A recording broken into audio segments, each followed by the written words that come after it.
Good morning friends. स्वागत है आपका आज जीके क्लास में। आज हम लोग प्रीवियस ईयर के क्वेश्चन डिस्कस करेंगे जो रेलवे एग्ज़ाम में पूछे गए हैं, और सभी क्वेश्चन का साथ ही साथ एनालिसिस भी करते चलेंगे। तो एग्ज़ाम के दृष्टिकोण से ये बहुत ही ज़्यादा इम्पोर्टेंट क्वेश्चन है। ये जो क्वेश्चन है 17/9/2018 के पहले शिफ्ट में रेलवे ग्रुप डी में पूछा गया है। इसका आज हम लोग एनालिसिस करेंगे। इसमें मैंने करंट अफेयर्स का क्वेश्चन को छोड़ दिया है, बाकी सभी क्वेश्चन हैं। तो पहला क्वेश्चन है, जब तक किसी पिंड पर असंतुलित बल लागू किया जाता है तब तक इसकी डैश में निरंतर परिवर्तन होता रहता है। तो ऑप्शन ए द्रव्यमान, आकृति, चाल, भार, इसमें से कौन सा ऐसा चीज़ है जिसका निरंतर परिवर्तन होते रहते हैं? तो ऑप्शन है सी इसका करेक्ट आंसर होगा। अब हम लोग जानेंगे कि असंतुलित बल और संतुलित बल में क्या अंतर है।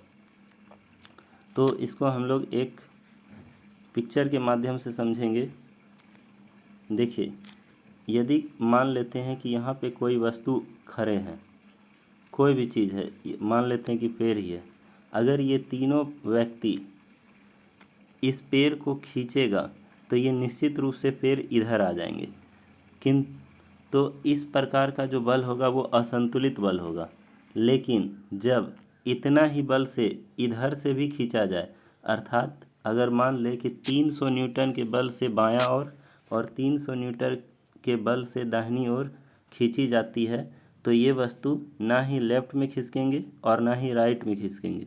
इस स्थिति में इस बल को हम लोग संतुलित बल कहते हैं। अर्थात किसी एक वस्तु पे एक से अधिक बलों के समूह का परिणाम यदि शून्य हो तो हम उसे संतुलित बल कहेंगे, अन्यथा उसे असंतुलित बल कहते हैं। तो यहाँ पे देख पा रहे हैं कि दोनों तरफ से बराबर बल लग रहा है, तो इसको संतुलित बोलेंगे। अगर एक तरफ ज़्यादा 300 के स्थान पे 310 न्यूटन का बल लगता है तो ये वस्तु इधर की ओर खिसक जाता है, या ये पूरा समूह इस ओर खिसक जाते हैं, तो इसको हम लोग असंतुलित बल कहेंगे। तो इस स्थिति में कभी भी किसी वस्तु का द्रव्यमान नहीं चेंज होगा, ना ही आकृति चेंज होंगे और ना ही भार चेंज होंगे। तो चेंज क्या होता है? केवल चाल। जितना अधिक बल होंगे उतना अधिक चाल में परिवर्तन होंगे। क्वेश्चन नंबर 3, ट्रैफिक को नियंत्रण करने के लिए रोबोट का उपयोग करने वाले भारत के पहले शहर का नाम बताएं। ट्रैफिक को नियंत्रण करने के लिए भारत में एक रोबोट बनाया गया है। ये रोबोट इंदौर शहर में यूज किए जाते हैं। ये देश का पहला रोबोट है जिसका नाम रोडियो रखा गया है। इसके बारे में हम लोग देखेंगे। ये अपना इंदौर शहर में स्थित रोडियो नाम का एक रोबोट है, जिसको इंदौर के पठानी धाम चौराहा पर स्थापित किया गया है।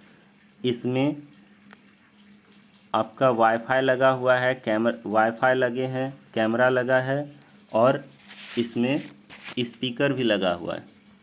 तो जब आवश्यकता होती है इसे, तो ऑफिस के द्वारा ही इस सिग्नल को हम लोग चेक कर पाते हैं। कैमरा के द्वारा जो ट्रैफिक नियम का उल्लंघन करता है उसे सजा दिया जाता है, और स्पीकर के द्वारा आवश्यक अनाउंसमेंट किए जाते हैं। चलते हम लोग अपने अगले क्वेश्चन की ओर। उस व्यक्ति को चुनिए जो एक समान समूह से संबंधित नहीं है। तो अल्बर्ट आइंस्टीन एक साइंटिस्ट है, थॉमस अल्वा एडिसन ये भी एक साइंटिस्ट हैं, अलेक्जेंडर ग्राहम बेल ये भी एक साइंटिस्ट हैं, विराट कोहली एक क्रिकेट प्लेयर है। तो ऑप्शन सी हमारा सही जवाब होगा। चलते हम लोग अगले क्वेश्चन की ओर। जब कोई वस्तु वृत्तीय पथ पर गति करती है तो घूर्णन करती हुई वस्तु पर केंद्र की ओर लगने वाला बल क्या कहलाता है? तो हम इसे एक पिक्चर के माध्यम से समझेंगे कि केंद्र की ओर लगने वाला जो बल होता है वो अभिकेंद्रीय बल होता है। देखेंगे एक स्लाइड के द्वारा। देखिए, यदि यहाँ पे कोई साइकिल हो या कोई आदमी हो या कोई भी पर्सन हो, अगर इस वृत्ताकार पथ पे गति करती है तो एक बल केंद्र की ओर आरोपित होता है। इस बल केंद्र की ओर आरोपित होने वाले इस बल को अभिकेंद्रीय बल बोलते हैं। न्यूटन के तीसरे नियम से के अनुसार से ये कहा जाता है कि जो अभिकेंद्री जिस भी दिशा में कोई बल लगाते हैं तो उसके विपरीत भी एक बल लगता है। तो इस ओर लगने वाले बल को हम लोग अभिकेंद्रीय बल बोलते हैं, जबकि इसके ठीक विपरीत दिशा में लगने वाले बल को अपकेंद्रीय बल कहते हैं। अभिकेंद्रीय बल और अपकेंद्रीय बल आपस में समान होते हैं। बस अभिकेंद्रीय बल का फार्मूला F बराबर mv²/r। तो अपकेंद्रीय बल का जब फार्मूला हम लगाएंगे तो उसमें केवल हम लोग माइनस का यूज करेंगे। तो हम जानेंगे कि ये m, v और r क्या है। m उस वस्तु का द्रव्यमान है जो इस वृत्ताकार पथ पे चल रही है। v उस वस्तु का वेग है जो इस वृत्ताकार पथ पे घूम रही है। r इस वृत्ताकार पथ की त्रिज्या है। तो केंद्र की ओर लगने वाला बल अभिकेंद्रीय बल होता है और केंद्र के बाहर लगने वाला बल अपकेंद्रीय बल होता है। अपकेंद्रीय बल से 2 क्वेश्चन पूछे जाते हैं कि दूध से मक्खन निकालना किस बल के कारण संभव होता है, तो वो अपकेंद्रीय बल है के कारण ही संभव होते हैं। वॉशिंग मशीन अर्थात कपड़ा धोने वाला जो मशीन है वो भी अपकेंद्रीय बल के सिद्धांत पे ही कार्य करते हैं। तो हम लोग चलेंगे अपने अगले क्वेश्चन की ओर। निम्न में से किसे पर्वतों की रानी नाम से जाना जाता है। ये क्वेश्चन हिंदी में लिखा गया है और इस क्वेश्चन का आंसर इसमें नहीं दिया हुआ है, लेकिन जब अगर एग्ज़ाम में किसी क्वेश्चन पे विवाद होता है लैंग्वेज के कारण, तो जो इंग्लिश लैंग्वेज होता है उसी को मान्य किया जाता है। तो इस क्वेश्चन में पर्वतों की रानी के स्थान पे अंग्रेजी में लिखा हुआ था इंग्लिश में कि प्रिंसेस ऑफ हिल स्टेशन किसे कहते हैं। अगर क्वेश्चन आए प्रिंसेस ऑफ हिल स्टेशन तो हम लोग इसका आंसर देंगे कोडाइकनॉल। और यदि क्वेश्चन पूछे क्वीन ऑफ हिल स्टेशन तो इसका आंसर हो जाएगा Mussoorie. Queen of hill station अगर क्वेश्चन पूछा जाए तो इसका आंसर हम लोग देंगे मसूरी।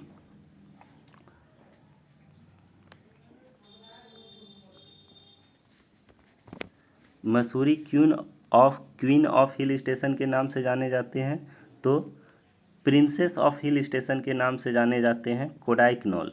इस दोनों का हम लोग लोकेशन देखेंगे। कोडाइकनॉल तमिलनाडु में स्थित एक स्थान है जहाँ पर जिस पहाड़ी को जिस हिल स्टेशन को हम लोग प्रिंसेस ऑफ हिल स्टेशन बोलते हैं। और मसूरी उत्तराखंड में एक पर्वतीय स्थान है जिसको हम लोग क्वीन ऑफ हिल स्टेशन कहते हैं। देखेंगे एक पिक्चर के माध्यम से। ये अपना भारत का नक्शा है जिसमें यहाँ पर तमिलनाडु, ये देखिए ये पूरा का पूरा तमिलनाडु एरिया कहलाता है। इस एरिया में अपना कोडाइकनॉल स्थित है। इसी के बारे में देखेंगे। ये शहर इस प्रकार से इतना सुंदर दृश्य इसका है। कोडाइकनॉल झील भी यहाँ पे स्थित है। चलेंगे हम लोग।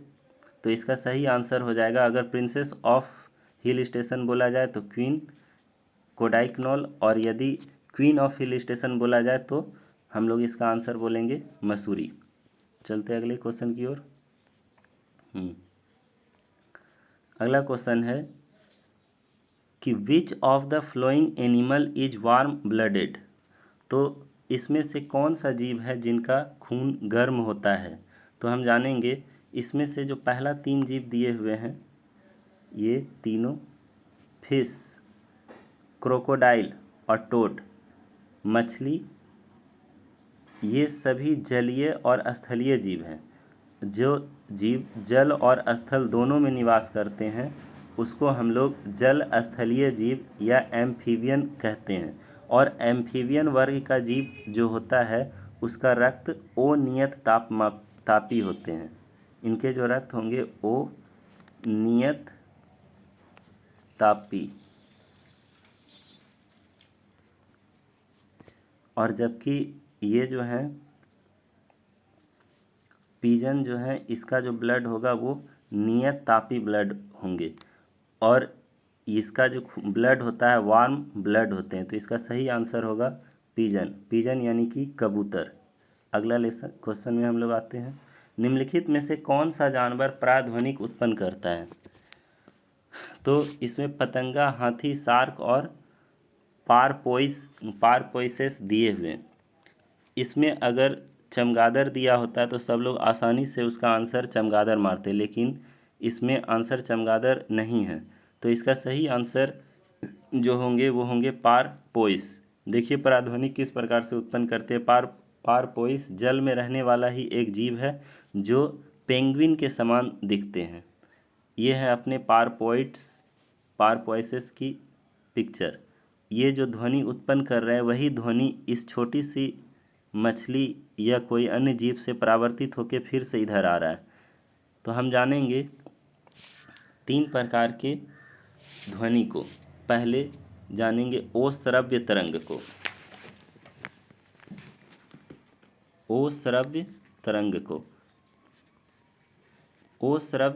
तरंग उसको बोलेंगे जिसकी आवृत्ति 0 से 20 हर्ज होती है। फिर हम लोग देखेंगे श्रव्य तरंग उसको बोला जाता है जिसकी आवृत्ति 20 हर्ज से 20,000 हर्ज तक होते हैं। और प्राश्रव्य उसे बोले जाते हैं जिसकी आवृत्ति प्राश्रव्य उस प्रकार के तरंग को कहेंगे जिसकी आवृत्ति 20,000 हर्ज से, इसके का मतलब 1000 होता है, तो ये 20,000 हर्ज से जितना भी हो उसको हम लोग प्राश्रव्य तरंग कहते हैं। तो ये जो तरंग है हम लोग जिसको सुन पाते हैं वो है आपका श्रव्य तरंग। ये श्रव्य तरंग ही जिसकी आवृत्ति 20 से 20,000 हर्ज होते हैं, ये एग्ज़ाम में कई बार पूछे जा चुके हैं। हम जिस आवृत्ति के तरंग को सुन सकते हैं वो है 20 से 20,000 हर्ज। चलते हैं अपने अगले क्वेश्चन की ओर। ये अपना था पारपोइस। अगला, निम्न में से कौन सा विकल्प उस लवण का उदाहरण है जिसके जलीय विलयन का pH मान 7 से कम होता है? तो इसमें 4 ऑप्शन दिए हुए हैं जिसमें कि ये 3 ऑप्शन जो हैं इसका जलीय विलयन का pH मान 7 से अधिक होता है, लेकिन अमोनियम क्लोराइड जो है उसका जलीय विलयन का pH मान 7 से कम होता है। ये आम्लीय होते हैं। हम लोग जानेंगे कि कौन pH मान क्या होता है, इसके महत्व के बारे में, इससे किस प्रकार से नापा जाता है अगले पिक्चर के माध्यम से। देखिए ये दिया हुआ है pH स्केल। इस pH स्केल में 0 से लेकर 7 तक और फिर 7 से लेकर 14 तक अंक अंकित होते हैं।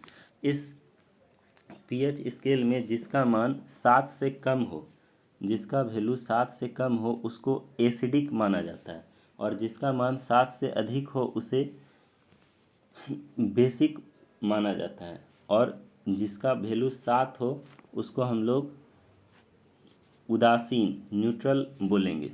तो इसको हम लोग एक चित्र के माध्यम से देखते हैं। पहले देखिए ये अपना pH स्केल है जो 0 से लेकर 14 तक अंकित किया हुआ है। इस पे मान, इस पे 0 से लेकर 14 तक कुछ इम्पॉर्टेंट एग्जाम्पल दिए हुए हैं, उसके बारे में जानेंगे कि कौन किसका pH वैल्यू लगभग कितना होता है। तो देखिए सबसे पहला है बैटरी। इस बैटरी में HCl, सल्फ्यूरिक एसिड इत्यादि पाए जाते हैं। तो इसका जो pH मान है वो बहुत कम है, और जिसका pH मान बहुत कम होता है, 7 से कम होता है, जितना ज़्यादा कम होता है वो एसिडिक कहलाते हैं। इसलिए अगर इन सब में बोला जाए कि सबसे प्रबल एसिड कौन से हैं, सबसे प्रबल एसिड कौन सा है वाटर से लेकर बैटरी तक, तो हम लोग बोलेंगे सबसे ज़्यादा खट्टा पदार्थ या सबसे ज़्यादा एसिडिक पदार्थ, सबसे ज़्यादा अम्लीय पदार्थ यदि वो कोई है तो वो है बैटरी में भरा हुआ द्रव्य। उसके बाद स्टोमिक एसिड, हाइड्रोक्लोरिक अम्ल जो होते हैं, फिर है लेमन, फिर हमारा है विनेगर जिसको सिरका कहते हैं। 10% एसिटिक एसिड के मिश्रण को सिरका कहते हैं।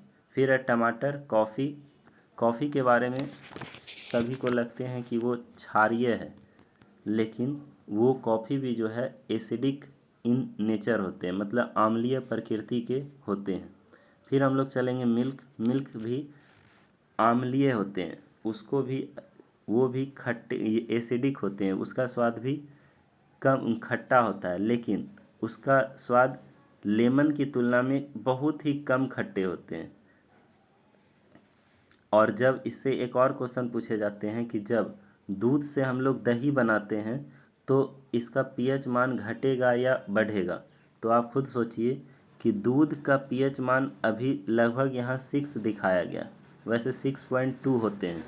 और जब हम लोग दही बनाएंगे तो दूध ज़्यादा खट्टा होता है या दही, तो स्वाभाविक सी बात है कि दूध से ज़्यादा खट्टा दही होता है।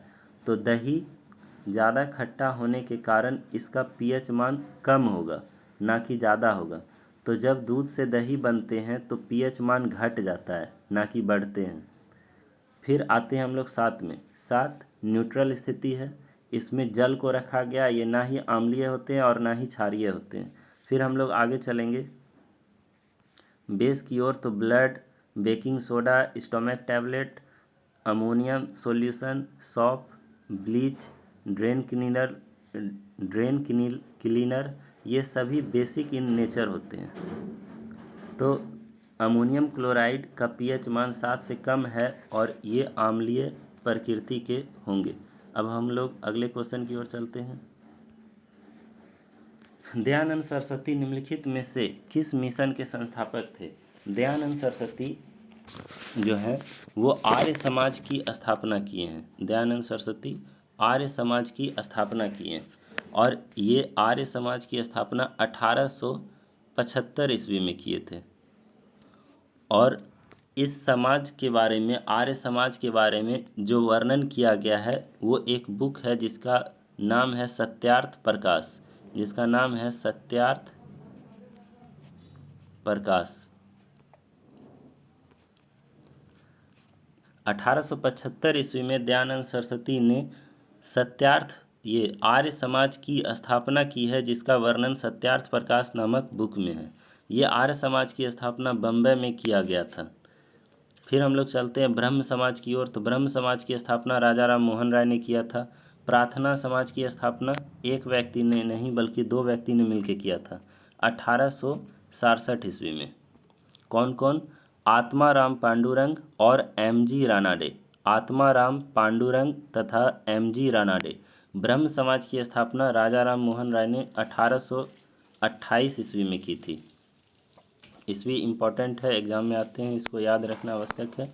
आर्य समाज की स्थापना 1875 में, ब्रह्म समाज की स्थापना 1828 में तथा प्रार्थना समाज की स्थापना 1867 ईस्वी में किया गया था। अब हम लोग चलते हैं नेक्स्ट क्वेश्चन की ओर। निम्नलिखित में कौन सा तत्व का रासायनिक प्रतीक लैटिन से लिया गया है? तो क्लोरीन का संकेत Cl है और इसका स्टार्ट भी Cl से होता है। कार्बन का संकेत C है और इसका शुरुआत भी C से होता है। एल्युमिनियम का संकेत Al है और इसकी शुरुआत भी Al से होता है। और आयरन का जो संकेत होता है वो Fe है, जिसको लैटिन में फेरम कहते हैं। तो इसका आयरन ही वो तत्व है जिसका संकेत लैटिन भाषा से लिया गया है। हम लोग चलते हैं अपने अगले क्वेश्चन की ओर। निम्नलिखित में से किस अभिक्रिया में ऑक्सीजन हवा में मुक्त होती है? श्वसन, जब हम लोग ऑक्सीजन अंदर लेते हैं और कार्बन डाइऑक्साइड को बाहर करते हैं, तो ये नहीं होंगे। मल त्याग में ऑक्सीजन नहीं निकलते हैं। वाष्पोत्सर्जन में जल का पत्ती से बाहर निकलना होता है। जबकि प्रकाश संश्लेषण वो अभिक्रिया है जिसके द्वारा हम लोग ये पेड़ पौधा कार्बन डाइऑक्साइड को ग्रहण करते हैं तथा O2 को छोड़ते हैं। देखेंगे हम लोग इसे एक पिक्चर के माध्यम से। तो देखिए, ये पेड़ है जो यहाँ पर CO2 पत्ती में जा रहा है।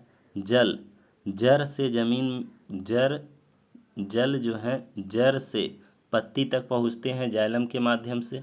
उसके बाद जल यानी कि H2O तथा कार्बन डाइऑक्साइड, ये दोनों अभिक्रिया करते हैं किसकी उपस्थिति में? सूर्य प्रकाश की उपस्थिति तथा क्लोरोफिल की उपस्थिति में और मिलकर बनाते हैं ऑक्सीजन तथा ग्लूकोज। इस अभिक्रिया को हम लोग प्रकाश संश्लेषण अभिक्रिया कहते हैं। इसमें ऑक्सीजन वायुमंडल में मुक्त होते हैं जिसे हम लोग श्वसन के द्वारा लेते हैं। हम लोग देखेंगे कि पत्ती के किस स्थान से कार्बन डाइऑक्साइड अंदर जाते हैं तथा ऑक्सीजन बाहर आते हैं। तो देखिए ये पत्ती है और पत्ती में ही छोटे छोटे छिद्र होते हैं जिसको हम लोग स्टोमाटा या रंध्र कहते हैं। ये छिद्र कुछ इस प्रकार से हैं। इसमें छोटा छोटा सा ये जो भाग दिख रहा है इसी से ऑक्सीजन बाहर निकलता है तथा कार्बन डाइऑक्साइड अंदर जाएंगे। इसके साथ साथ ऑक्सीजन के बाहर निकलने के साथ साथ जब धूप यानी कि सूरज का प्रकाश इसमें पड़ता है तो पत्ती में उपस्थित जल भी इसी स्टोमाटा के माध्यम से बाहर वाष्पोत्सर्जन क्रिया में निकलेगी। ये स्टोमाटा का यहाँ पर बड़ा पिक दिया हुआ है। इसमें हम लोग देखेंगे कि ये जो स्टोमा है ये खुला हुआ है और ये बंद है। तो हमने देखा कि रंध्र ये खुले हुए हैं, ये बंद है।